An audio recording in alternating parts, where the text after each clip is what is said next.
بسم اللہ الرحمن الرحیم ایاک نعبد و ایاک نستعین۔ میرے پاکستانیوں، میں جو آپ سے بات کرنا چاہتا ہوں آج، سب سے پہلے میں اس قوم کو یاد کرانا چاہتا ہوں کہ یہ کسی مقصد کے لیے پاکستان بنا تھا، کیونکہ ہم پہلی جنریشنز تھے جو اس ملک میں بڑے ہوئے۔ ہمارے ماں باپ، ہمارے بڑا جنریشن وہ ایک غلام ہندوستان میں بڑے ہوئے تھے۔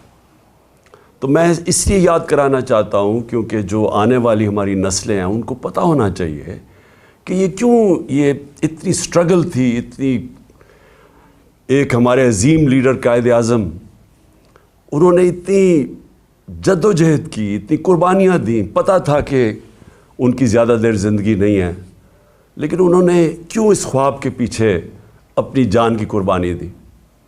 اور پھر لاکھوں لوگ، انہوں نے جب پاکستان بنا تو اس وقت اس بارڈر کے اوپر، یہ جدھر میں لاہور میں بیٹھا ہوا ہوں، یہاں اس بارڈر کے اوپر اور سارا جو نیچے پنجاب کا بارڈر تھا، یہاں لاکھوں لوگوں کی قربانیاں تھیں۔ تو اس لیے یہ ضروری ہے سب سے پہلے آپ اپنی قوم کو سمجھانا کہ یہ بڑا خواب تھا پاکستان کا۔ اور ہم نے جب بات کی تھی کہ اسلامی فلاحی ریاست، تو یہ یاد رکھیں کہ ہر مسلمان وہ ایک ہی پیریڈ کی طرف دیکھتا ہے جس سے وہ سمجھتا ہے کہ اسلام کی گولڈن ایج تھی، ہمارا سنہری دور تھا، اور وہ تھی مدینہ کی ریاست۔ تو ہم نے اس کو بیس کیا تھا، اس کے اوپر ہماری جو آبجیکٹو ریزولوشن ہے، جو قرارداد پاکستان ہے، وہ سب اسی کے اوپر بیس ہے، مدینہ کی ریاست کے اوپر، مثالی اسلامی فلاحی ریاست۔ دنیا کے ملکوں میں پہلے بھی کہہ بیٹھا ہوں، خوشیاں بنی مسلمانوں کے اندر کہ ایک ایسی ریاست بن رہی ہے جو کہ اسلام کے نام پہ ہے، کیونکہ کوئی اور ریاست اسلام کے نام پہ نہیں بنی سوائے پاکستان کے۔ تو میں جو ویژن ہے وہ صرف پہلے آپ کو 2-3 جملوں میں ہی بتا دوں کہ جو بنیاد رکھی جاتی ہے مدینہ کی ریاست کی میرے نبی صلی اللہ علیہ وسلم نے، وہ تھی عدل اور انصاف پہ۔ اور اس کے اوپر بہت آج سے تقریباً 800 سال پہلے دنیا کے جو سمجھا جاتا ہے کہ ماڈرن ہسٹری کے باپ تھے، چاہے وہ مغرب ہو یا دنیا مانتی ہے ان کا نام تھا ابن خلدون۔ وہ اپنی کامنٹریز میں لکھتے ہیں کہ اگر اسٹیٹ کے اوپر وہ اپنا سارا تجزیہ نکالتے ہیں کہ اگر ایک ریاست کے اندر عدل اور انصاف نہ ہو، وہاں خوشحالی نہیں آ سکتی۔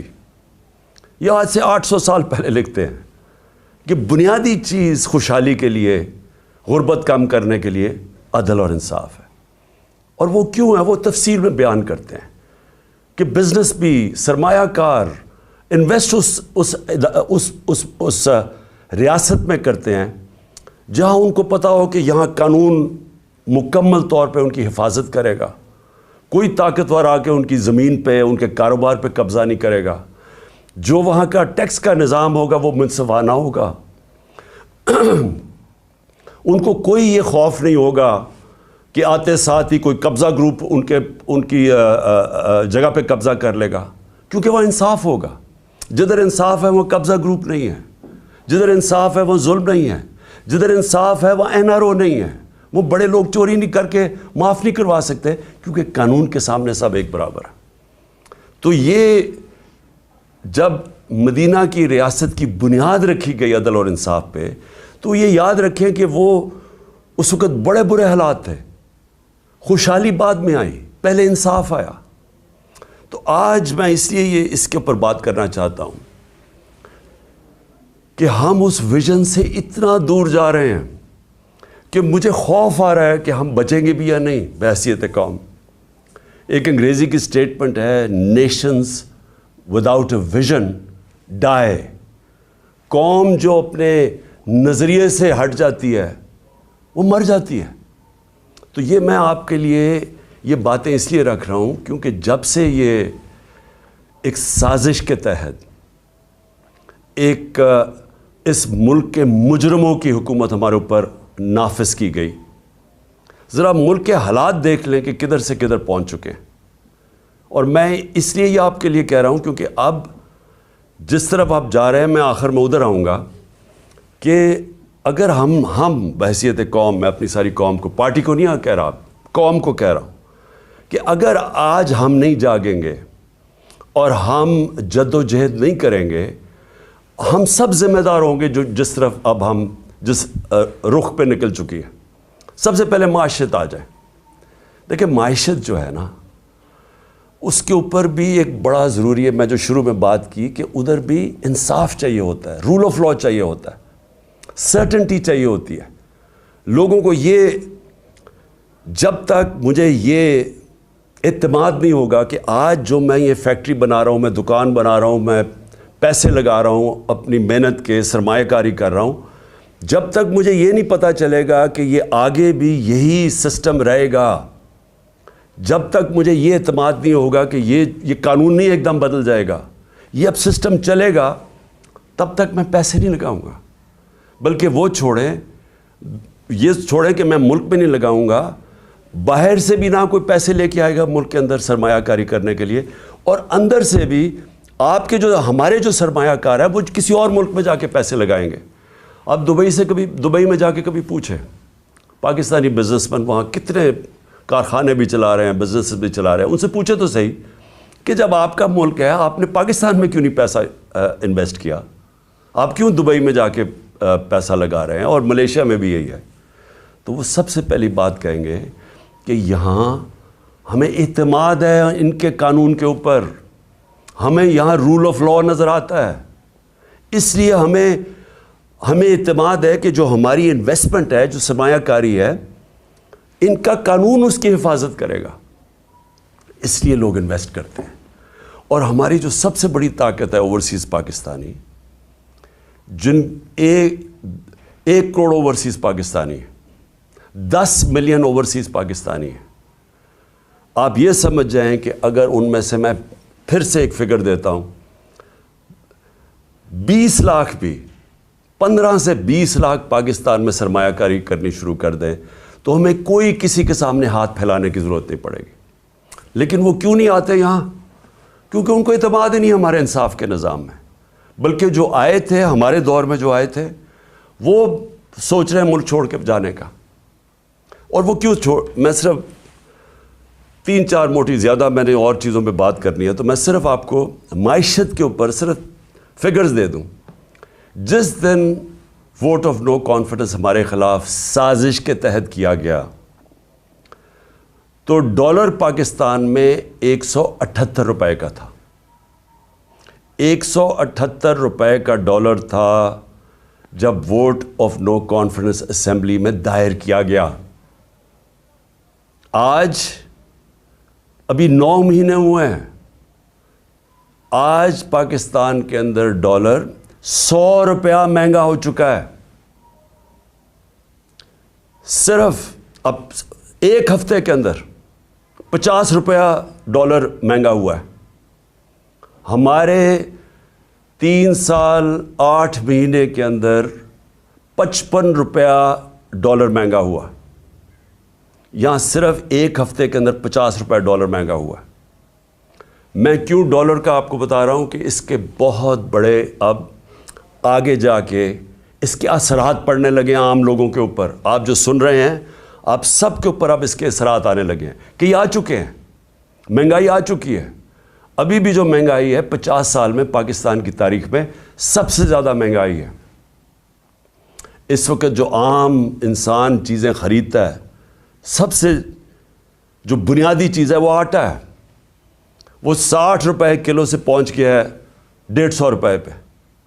یہ عام آدمی کھاتا ہے۔ اس کے علاوہ گھی کدھر سے کدھر گیا ہے، اور جو لوگ بجلی استعمال کرتے ہیں، گیس کرتے ہیں، یہ سب مہنگی ہوئی اور مزید اور مہنگی ہونے جا رہی ہیں۔ جیسے جیسے روپیہ گرے گا، جو چیز ہم باہر سے خریدتے ہیں، جس میں جدھر بھی امپورٹ شامل ہے، وہ سب مہنگی ہوتی جا رہی ہیں اور ہوں گی آگے جا کے۔ تو اس کے ابھی پورے اثرات آئے نہیں ہیں، آنے والے ہیں۔ تو یہ کیسے کون سی قیامت آئی تھی کہ پاکستان کے اندر اس طرح کی معیشت ڈوبنے کے اوپر کھڑی ہے؟ کیا ہوا ہے؟ تیل کا ہی کہتے ہیں نا اصل تو اثر. ہم تیل امپورٹ کرتے ہیں, تیل جب مہنگا ہوتا ہے, بجلی مہنگی, اس کا سارا اثر پڑ جاتا ہے ٹرانسپورٹ پہ, ہر چیز پہ, اور جب وہ ہر انسان کو افیکٹ کرتی ہے. تو تیل پھر سے میں بتا دوں کہ ہمارے دور میں $110 سے $115 بیرل پہ گیا تھا. آج پہلے کوئی $75 پہ چلا گیا تھا, نیچے گر کے اب کوئی $85 کے اوپر تیل ہے بیرل. تو کس وجہ سے یہ ایک دم یہ جو طوفان آ گیا مہنگائی کا, اور ہر چیز مہنگی اور روپے پہ پریشر. آج پاکستان کے ریزروز ادھر پہنچ گئے ہیں جدھر ہم نے جب ایٹمی دھماکہ کیا تھا تو اس سے بھی نیچے پہنچ گئے ہیں. تو جو ریزروز, اگر آپ اس کا مطلب یہ کہ جب آپ کے ریزروز گرتے ہیں تو روپے پہ پریشر پڑ رہا ہے, اور جب ریزروز گرتے ہیں اس سے بھی خوفناک چیز جو ہم سب کو, ہم سارے پاکستانیوں کو تشویش ہوگی سن کے کہ ہماری سیکیورٹی پہ اس کا ایفیکٹ جاتا ہے. ہندوستان کے ریزروز کچھ پتہ نہیں $550 ارب ہیں, $550 ارب ہیں. ہمارے $3 ارب سے بھی نیچے گر گئے ہیں. تو کہاں $550 ارب اور کہاں $3 سے نیچے گرنے کا. صرف آپ کو اگر کبھی آپ کو دل کے اوپر اگر تکلیف پہنچانی ہے تو ہندوستان کی چینلز دیکھیں آج کل وہ کس طرح پاکستان کا نام لے رہی ہیں کہ یہ صرف 9 مہینے کے اندر ملک کدھر سے کدھر پہنچ گئے. اب میں جو یہ امپورٹڈ گورنمنٹ کے imported finance minister Ishaq Dar, پہلے تو انہوں نے بڑی بڑکیں ماری کہ 200 سے میں نیچے ڈالر کروں گا. پھر IMF کو انہوں نے دھمکیاں دی, پھر موڈیز جو ریٹنگ ایجنسیز ہے اس کو دھمکیاں دی, اور آج اپنے گھٹنے ٹیک لیے ہیں, اور آج کہہ رہے ہیں کہ جی کرتا تو سب کچھ اللہ ہے, اس کی مرضی کے بغیر تو کچھ نہیں ہوتا, لیکن اللہ نے بھی کوئی کنڈیشنز لگائی ہوئی ہیں کہ میں تب تمہاری مدد کرتا ہوں تب تم یہ چیزیں کرو. اور اس کے بعد خیرات کے اوپر آ گئے ہیں کہ خیراتی اداروں کو کہیں گے کہ وہ آ کے مدد کریں پاکستان کی. اس کا مطلب کوئی روڈ میپ, کوئی سلوشن نہیں ہے, کوئی آگے راستہ نہیں ہے. ان کو کوئی پتہ نہیں ہے کہ اب یہاں سے آگے جانا کیسے. اور میں آپ کو پیشن گوئی کرتا ہوں کہ یہ اور یہ جو امپورٹڈ سارے لوگ مسلط کیے گئے ہیں یہ بھاگنے کی بھی تیاری کر رہے ہوں گے. ان کا سٹیٹ پاکستان میں نہیں ہے. اسحاق ڈار کے اور ان کے بچوں کی ذرا پراپرٹیز دیکھیں اور ان کے پیسے باہر کتنے پڑے ہیں. ان کا جو ماسٹر ہے نواز شریف, اس کی ذرا رہن سہن لنڈن میں دیکھیں کتنا ہے. آصف زرداری کی کتنی پراپرٹیز باہر پڑی ہوئی ہیں, یہ سب کو پتہ ہے, ہماری ایجنسیز کو پتہ ہے. جو آج لوگ ان کی مدد کر رہے ہیں, جو ہینڈلرز پیچھے سے بیٹھ کے, ان سب کو پتہ ہے کہ ان کی پراپرٹیز کتنی باہر پڑی ہیں, کتنا پیسہ اس ملک کا چوری کر کے گئے ہیں. تو آج یہ کہہ رہے ہیں کہ خیرات پہ پاکستان, یعنی کہ بیرون ملک لوگ پیسہ خیرات کے اوپر پاکستان دے اور اپنا پیسہ باہر رکھا ہوا ہے. کون ان کو پیسہ دے گا؟ تو اس کا مطلب ان کے پاس کوئی روڈ میپ نہیں ہے. تو پہلے تو اکنامکلی آج میں نے بتانا تھا کہ آج ہم کدھر کھڑے ہیں. اس کے بعد دوسری چیز آ جائے جو میں نے شروع کی تھی بات, انصاف اور رول آف لاء کی. جو آج ہمارے بنیادی حقوق, فنڈامنٹل رائٹس, جس طرح ان کو مسترد کیا گیا, جس طرح ان کی وائلیشن کی گئی اس جب سے یہ امپورٹڈ حکومت ہمارے اوپر بیٹھی ہے. میں پھر سے ریپیٹ کرتا ہوں, جنرل مشرف کے مارشل لاء میں اپوزیشن میں تھا, مجھے جیل میں ڈالا گیا, لیکن میں آپ کو یقین دلاتا ہوں کہ اس طرح کا کبھی ہم نے ایسا ظلم نہیں دیکھا جو انہوں نے کیا. میں صرف نام لکھے ہوئے ہیں کہ جو انہوں نے ہمارے ساتھ کیا. ڈاکٹر شہباز گل, ایک یونیورسٹی پروفیسر, باہر امریکہ کی یونیورسٹی میں پڑھانے والا, اپنا سب کچھ یعنی بڑی سیلری چھوڑ کے آتا ہے پاکستان. اس کو ننگا کر کے جو تشدد کیا گیا, الٹا لٹکایا گیا, یعنی اس نے جرم کیا کیا تھا؟ کوئی ہمیں بتائے جرم کیا کیا تھا اس نے؟ اور مجھے افسوس سے کہنا پڑتا ہے کہ ہمارے انصاف کے نظام نے اس کے فنڈامنٹل رائٹس کی حفاظت نہیں کی. اس کے اوپر مزید اور کیسز کر دیے گئے. کبھی وہ کراچی جا رہا ہے تو کبھی بلوچستان میں کیسز کر رہے ہیں. تو کوئی یعنی کدھر گئے ہمارے فنڈامنٹل رائٹس؟ کون سے ملک کے اندر جو اپنے آپ کو جمہوریت کہتا ہے وہاں لوگوں سے ایسے ہوتا ہے جو اس سے ہوا؟ ابھی تک وہ ریکور نہیں کیا شہباز گل. ابھی تک جس طرح اس کے اوپر تشدد کیا گیا, ابھی تک اس کا اثرات اس کے اوپر ہے. کوئی اس کو انصاف ملنے کی آس پاس سے کوئی نظر نہیں آ رہا, بلکہ ابھی بھی کیسز بھگت رہا ہے وہ. اور ایک آدمی جو ملک کی مدد کرنے آیا تھا, اپنی سے بڑا آئیڈیلزم لے کے آیا تھا, وہ پیسے خرچ کر رہے وکیلوں کے اوپر, اپنے کیسز کے اوپر.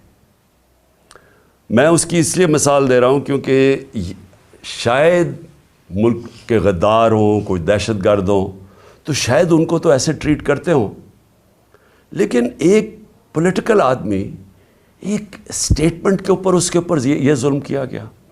پھر جو اے آر وائی کا جو اس وقت جو ٹی وی چینل کا اس بیچارے کا جو نیوز ایڈیٹر ہے, اس کا کوئی کام ہی نہیں تھا, اس کو رات کے 3 بجے اٹھا کے لے گئے.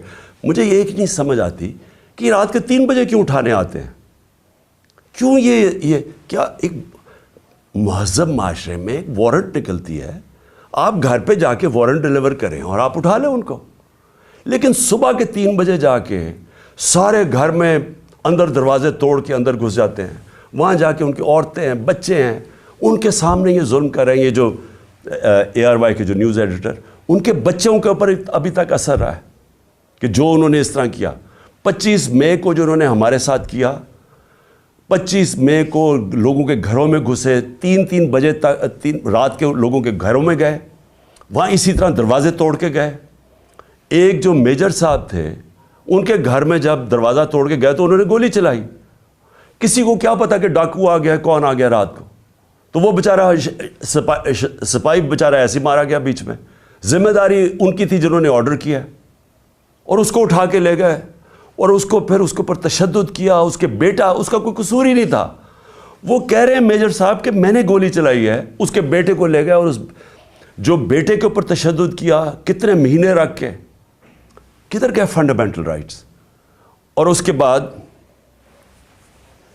اعظم سواتی سینیٹر, باہر پیسے اس نے جا کے پیٹرول پمپ کے اوپر امریکہ میں کام جھاڑو دے کے اپنی بزنس بنائی, پیسہ بنایا, اور وہی آئیڈیلزم لے کے وہ پیسہ سب اپنا پاکستان بھی لے, پاکستان بھی آ گئے, سینیٹر بن گئے. ایک ٹویٹ کے اوپر, اور ٹویٹ اتنی سچی ٹویٹ ہے کہ باجوہ کو کہہ رہے ہیں کہ آپ نے NRO2 دیا, ساری قوم کہتی ہے اس نے دیا, اس میں تو کوئی شک نہیں ہے. اس کے اوپر جو تشدد کیا گیا, بچوں کے پوتے اور پوتیوں کے سامنے صبح کے 3 بجے گھس کے اس کو پہلے مارا, پھر حوالے کیا گیا نامعلوم افراد کے جن کا نام بھی انہوں نے لیا ہے, اور ان کو اس کے اوپر ننگا کر کے پھر تشدد کیا. پھر ایک گندی ویڈیو بنا کے بیوی کو گھر دے دی, بیوی اور بیٹی کو. یعنی یہ کون سی بنانا ریپبلک میں, کدھر گئے فنڈامنٹل رائٹس.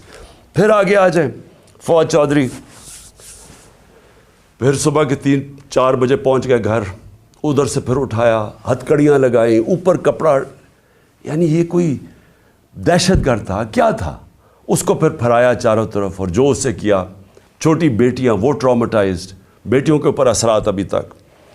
پھر شندانہ گلزار, کیا اس نے شندانہ نے کیا کہ اس کو دہشت گرد بنا دیا. یہ جمہوریت ہے, آپ اگر کوئی بیان دیتا ہے اس کو مسترد کر دیں.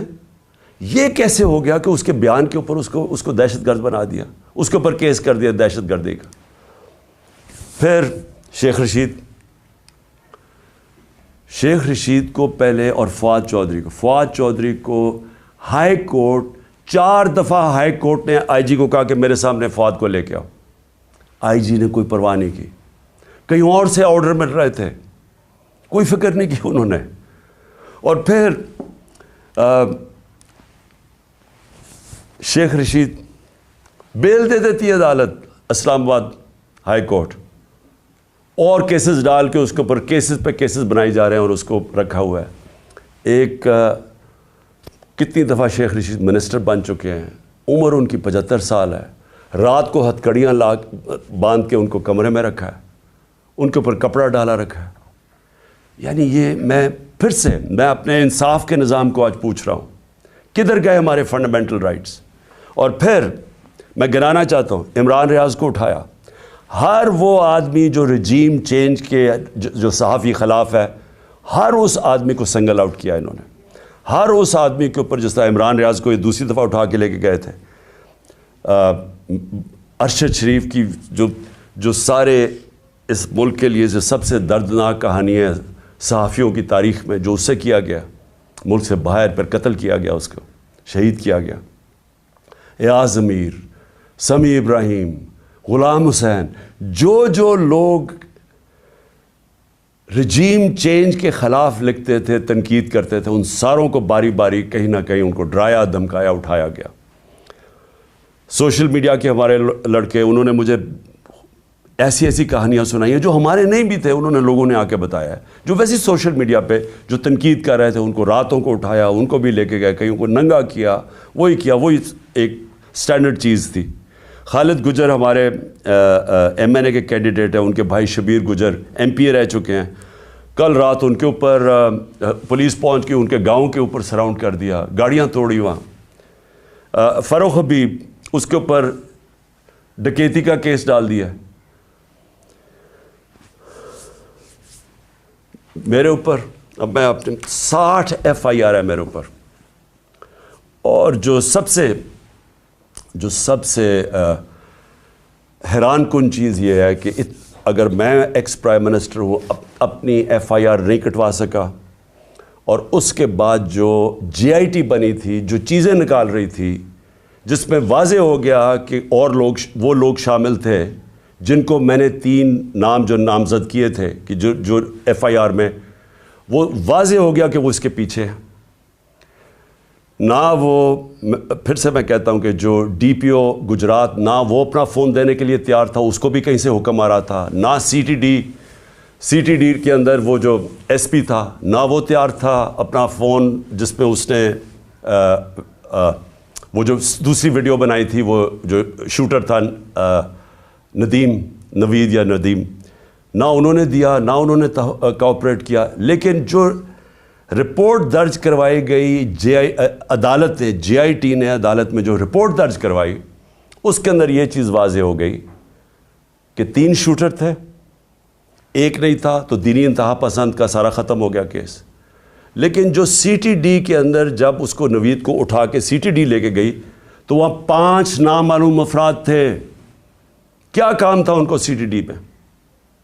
تو کیا اگر کسی میں کوئی شک ہے تو اب یہ شک ہٹ جانا چاہیے کہ یہ جن لوگوں نے کروایا تھا ان کا کام میری حفاظت کرنا تھا، انہوں نے یہ کروایا سب کچھ، اور اس لیے وہ کور اپ کر رہے ہیں۔ کیئر ٹیکر گورنمنٹ کیسے ہو سکتی ہے کہ جے آئی ٹی کی جو پنجاب گورنمنٹ نے نوٹیفائی کی ہوئی جے آئی ٹی، اس کو بند کر دیا، اس کا کام نہیں کرنے دے رہے؟ کس چیز کا خوف ہے؟ کیونکہ طاقتور لوگوں نے اپنا فیصلہ کیا ہوا ہے کہ اگر وہ قانون کے اوپر ہیں، یہ ہے۔ اور پھر میں واپس جاتا ہوں کہ یہ سارے جو میں نے آپ کو کیسز اس لیے بتا رہا ہوں کہ یہاں رول آف لا نہیں ہے، یا انصاف ختم کر دیا ہے، یا جنگل کے قانون کی طرف نکل گیا پاکستان۔ اور کوئی ملک جدھر انصاف اور رول آف لا نہیں ہے، وہاں خوشحالی نہیں آ سکتی۔ یہ ہم اندھیرے کی طرف لے کے جا رہے ہیں، اور یہ مزید جتنی یہ اور کوششیں کر رہے ہیں، جتنا ہمیں ڈرانے دھمکانے کی، یہ صرف ثابت کر رہے ہیں کہ اس ملک میں مائٹ از رائٹ ہے، جس کی لاٹھی اس کی بھینس، کہ کوئی انصاف نہیں ہے کمزور کو۔ یہ ثابت کر رہے ہیں کہ یہ جو لوگ اوپر بٹھائے ہوئے ہیں ہمارے، ان کا صرف مقصد ہی ایک ہے کہ کسی نہ کسی طرح اپوزیشن کو ڈرا دھمکا کے ختم کرو، تاکہ یہ ختم ہو جائے۔ تو پھر وہ جو میں جس کا نام 12th مین بھی رکھا ہوا ہے، وہ لڑنے سے بھاگا آئے، جب وہ سمجھ جائے کہ اب گراؤنڈ تیار ہو گئی ہے، تو تب وہ آ کے الیکشن جیت کے تو کہے جی دیکھیں بہت بڑا مارکا مارا ہے۔ یہ صرف گیم پلان ہے۔ لیکن جو تیسرا میرا پوائنٹ ہے کہ جو پولیٹیکل اس وقت جو ہمارے ملک میں پولیٹیکل انسرٹنٹی ہے، جس کی وجہ سے کبھی بھی معیشت ہماری کبھی بھی وہ استحکام اس میں نہیں آ سکتا جب تک آپ پولیٹیکل سٹیبلٹی نہ لے کے آئیں۔ تو ہم نے جب فیصلہ کیا، میں نے فیصلہ کیا کہ ہم اپنی 2 گورنمنٹس کو ڈیزالو کرتے ہیں، پختونخوا اور پنجاب کو، تو اس کے پیچھے اپنا ملک کا سوچ رہا تھا کہ میں نے سوچا کہ اگر ہم، آئین کہتا ہے کہ جیسی آپ اپنی گورنمنٹ ڈیزالو کرتے ہیں، جو گورنر ہے اس نے 90 دن کے اندر الیکشن کی ڈیٹ دینی ہے، یہ پاکستان کا آئین ہے. میں نے وہ آئین سوچ کے اپنی گورنمنٹس کو ڈیزالو کیا تھا, اور مجھے تب لوگ کہتے گئے ہمارے کہ یہ نہیں کریں گے, کہ یہ جو طاقتور لوگ ہیں یہ نہیں ہونے دیں گے. اور انہوں نے پوری پہلے کوشش کی کہ کسی نہ کسی طرح ہمیں پنجاب میں کانفیڈنس ووٹ نہ ملے, پھر کہ ہم ڈیزالو نہ کر سکے تھے, ڈرایا دھمکایا, یہاں آ کے بیٹھ گئے وہ طاقتور ہینڈلرز, اور انہوں نے پوری کوشش کی. لیکن اللہ ایک پلان اوپر والے کا بھی ہوتا ہے نا, وہ کامیاب ہو گیا. ہمیں 186 ووٹ مل کے, اور ہم نے اپنی گورنمنٹ, جب کانفیڈنس مل گیا ووٹ, ہم نے اپنی گورنمنٹس ڈیزالو کر دی. اب یہ سارا ملک اب تماشا دیکھ رہا ہے کہ ابھی تک 18 دن ہو گئے ہیں, دونوں گورنرز نے ڈیٹ نہیں دی الیکشن کی, اور یہ جیسے ہی 90 دن ختم ہوں گے تو ساری قوم سمجھ جائے کہ اس کے بعد یہ آرٹیکل 6 لگے گا ہر کوئی جو گورنمنٹ میں بیٹھا ہوگا, کیونکہ وہ بالکل جو بھی گورنمنٹس ہوں گے انلیگل ہو جائیں گی, وہ آئین کے خلاف ہو جائے گی. اور جو بھی یہ کوشش کر رہا ہے کہ کسی طرح اس کو آگے کھینچا جائے, اور وہ ہمیں پتہ ہے کون کوشش کر رہے ہیں. ایک تو یہ جو امپورٹڈ ڈاکو بیٹھے ہوئے ہیں ہمارے اوپر, یہ خوف زدہ ہیں الیکشن سے. ان کو پتہ ہے کہ الیکشن میں یہ جیت نہیں سکتے, اور انہوں نے تیاری کی ہوئی تھی کہ جتنا ٹائم گزرتا رہے گا اس کے اندر یہی حربے استعمال کر کے ہمیں کمزور کرتے جائیں گے, FIRs کاٹتے جائیں گے. عمران خان کی جیل کی پلان کیا ہوا ہے کہ اس کو جیل میں ڈالیں گے, اور پھر ہمارے جو سینئر لوگ ہیں ان کو اسی طرح ہراساں کرتے جائیں گے. جو بولنے والا ہوگا اس کا منہ بند کرنے کی کوشش کریں گے. تو یہ ان کا پلان تھا کہ یہ آہستہ آہستہ جب بالکل ہم کمزور ہو جائیں گے تو تب پھر یہ الیکشن کی کوئی ڈیٹ دیں گے. لیکن ہم نے یہ جو اپنی گورنمنٹ ڈیزالو کر کے اب جو سارا پاکستان آج پاکستان کی عدلیہ کی طرف دیکھ رہا ہے, اور میں یہ امید رکھتا ہوں کہ ہماری عدلیہ آئین کے ساتھ کھڑی ہوگی, کیونکہ اگر یہ 90 دن سے اوپر جاتا ہے تو یہ پاکستان کے آئین نہیں, پاکستان کے رول آف لاء نہیں, یہ ساری پاکستان کی جمہوریت اس وقت ختم ہو جاتی ہے. اس کا مطلب جمہوریت نہیں ہے یہاں, کیونکہ جمہوریت تو چلتی ہے آئین کے اوپر. تو لہٰذا یہ اب سارا قوم تماشا دیکھ رہی ہے کہ کیا 90 دن میں الیکشن ہوگا یا نہیں ہوگا. میں ابھی آپ کو کہہ رہا ہوں کہ یہ جو امپورٹڈ حکومت ہے یہ اتنی خوفزدہ الیکشن سے, کیونکہ انہوں نے پوری کوشش کی سب کو ملا کے, جو 16 جولائی کو الیکشن ہوئے تھے بائی الیکشنز پنجاب میں, اس کے باوجود ہار گئے. پھر اس کے بعد ساری جماعتیں ایک ٹکٹ پہ لڑی, پھر ہار گئی, وہ جو اگلا اکتوبر میں الیکشن ہوا تھا. تو یہ ڈرے ہوئے ہیں الیکشن سے, تو یہ الیکشن سے ڈرے ہوئے ہیں, ملک تباہی کی طرف لے کے جا رہے ہیں. روڈ میپ ہے کوئی نہیں, کوئی چیز کنٹرول میں ان کے نہیں ہے, صرف اور صرف اس ڈر سے کہ الیکشن نہ ہار جائیں. ان کو کوئی فکر نہیں ہے کہ ملک برباد ہو جائے, کیونکہ ان کے پیسے باہر پڑے ہوئے ہیں, ان کا پاکستان میں سٹیک ہی کوئی نہیں ہے. انہوں نے پھر سے میں کہہ رہا ہوں یہ پھر باہر بھاگیں گے.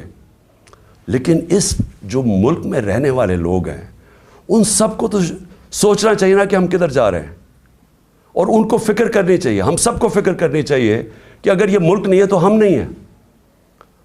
اور اگر جس طرح معیشت تباہ ہوتی جا رہی ہے تو سب سے پہلے تو ہماری ساورنٹی جا رہی ہے, آزادی ہماری جائے گی, اور جو ہم پہلے سے کہہ بیٹھے. تو میں آخر میں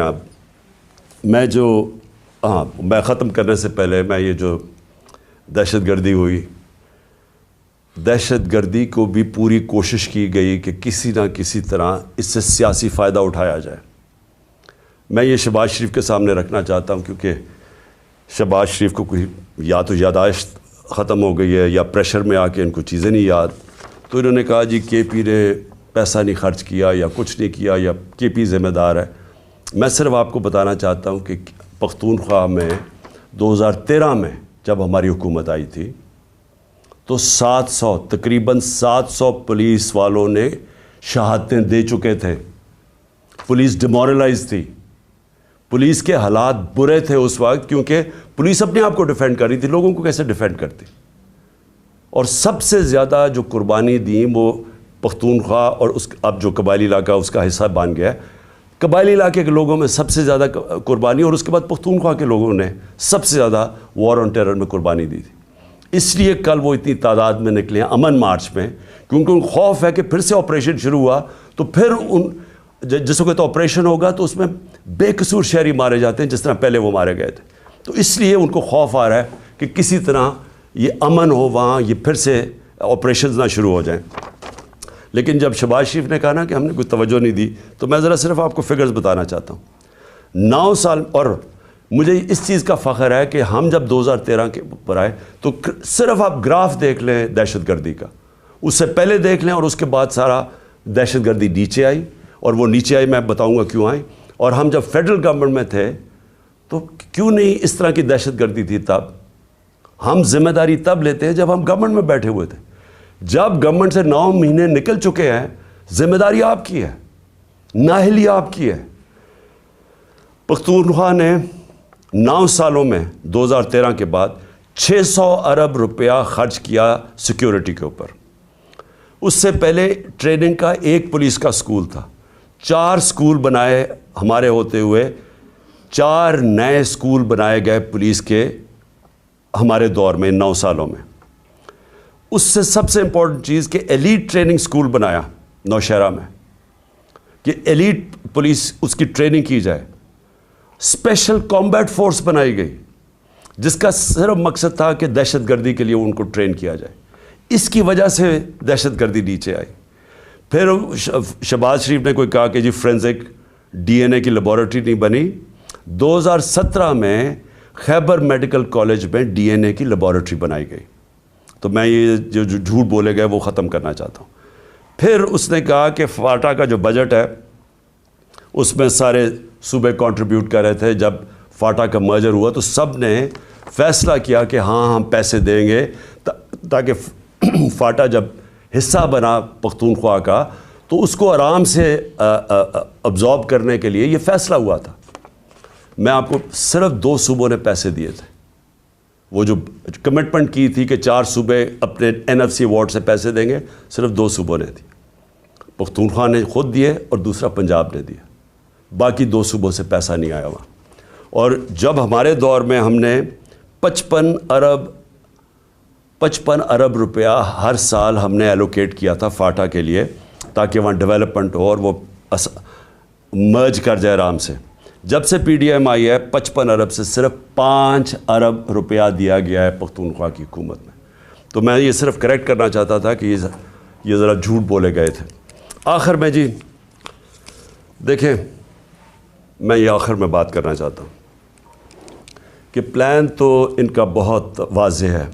یہ جو کرپٹ امپورٹڈ حکومت ہمارے پہ مسلط کی گئی ہے اور ان کے پیچھے جو ہینڈلرز ہیں ان کے, پلان تو یہ ہے کہ کمزور کر کے تحریک انصاف کو ڈرا دھمکا کے لوگوں کو کیسز کروا کے, اور پھر بالکل جب یہ کمزور ہو جائے اور پھر الیکشن کمیشن ان کے ساتھ ملی ہوئی ہے, وہ ہر قسم کی مدد کر رہی ہے ان کی الیکشن کی, اور پھر کیئر ٹیکر گورنمنٹس ایسی لے آئیں.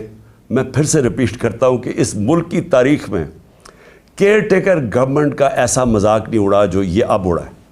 یہ ایسی کیئر ٹیکر گورنمنٹس بنائی ہیں کہ ہمارے جو سب سے ہمارے خلاف پولیس والے تھے اور بیوروکریٹس تھے ان کو ہمارے اوپر مسلط کیا گیا. وہ لوگ جو سارے ہمارے اینٹی تھے, یعنی اتنی بھی شرم نہیں آئی کہ 2-3 ہی کوئی ہوتے جو کہ نیوٹرل ہوتے, میں پرو بھی نہیں کہہ رہا, نیوٹرل ہوتے, سارے اینٹی لوگوں کو بٹھا کے 2 گورنمنٹس میں لے آئے. الیکشن کمیشن بھی ان کی, کیئر ٹیکر گورنمنٹس بھی ان کی, پیچھے سے جو مدد بھی ان کی آ رہی ہے, اور اس کے بعد کیسز کروا کے اور جیلوں میں ڈول کے تو پھر یہ الیکشن کا پلان بنا ہوا ہے. ہم نے جب 25 مئی کو جب ہمارے پر تشدد ہوا تو اگر اس وقت ہم فیصلہ کر دیتا, میں فیصلہ کر دیتا جو ہم نے پلان بنایا تھا دھرنا دینے کا, مجھے پتا تھا کہ اگلے دن خون خرابہ ہونا ہے, کیونکہ انہوں نے اتنا ظلم کیا تھا لوگوں کے اوپر کہ وہاں غصہ تھا.